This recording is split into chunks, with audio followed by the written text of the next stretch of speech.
ট্যুরের যে প্ল্যান করলাম রাতুল রে তো দেখি না। তো কোনো খোঁজ খবরই নেই। তুই যে রাতুল যা কি রে রাতুল, কই যাস? কোনো খোঁজ খবর নাই তোর। এই তো বাসায় যেতেছি, তোরা কই যাস? আমরা তো যেতেছি বেটা শপিং করতে, তোরা খুঁজতেছিলাম, তোর লয় করে লয়ে যাবো। কে কোনো অনুষ্ঠান আছে নাকি? কি কারণে যাইতেছস?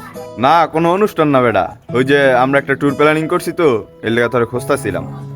প্ল্যান করছিলাম সেন্ট মার্টিন যামু, তোরা খুঁজতাছি, অনলাইনেও পাইতাছি না। কি সমস্যা তোর? না ওই আর কি ডাটা শেষ হয়ে গেছে তো ফোনে, এই কারণে অফলাইন আছে। কি কস এখন? যাবি আমগো লগে? এই বেশি না, 3 দিন থাকবি। এই মামা তোর বেশি খরচ লাগতো না, মনে কর 20,000 টাকা হইলে গিয়ে দেবো গা। কি রে কথা হয় না, চুপ করে রইছস কে? কিছু জানা জাতি না? না রে মামা, এবার একটু ক্রাইসিসের ভিতরে আছি বুঝছস। তোরা যা, যাইতে পারবো না।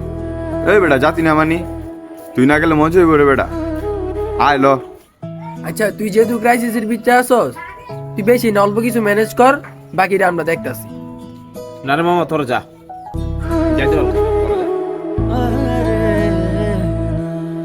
মনের খাঁচায় যায় না রাখা বাস্তবতার সত্য।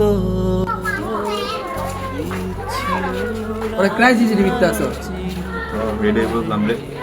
কিছুটা করা দরকার অলরেডি। হ্যাঁ, কিছু টাকা পয়সা ম্যানেজ করা লাগবে। দেখি আমি কিছু করতে পারিনি, তুই একটু ব্যবস্থা কর। হ্যাঁ, আল্লাহ দিল এই যাবে। ঠিক আছে, হ্যাঁ যা তুই। আচ্ছা আমি মধ্যবিত্ত, করতে হবে স্বপ্ন পূরণ, ছেড়ে যাচ্ছি মায়ার বাঁধন।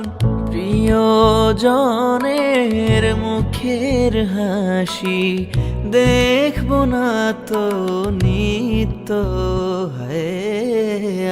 আমি মধ্যবিত্ত। মধ্যবিত্ত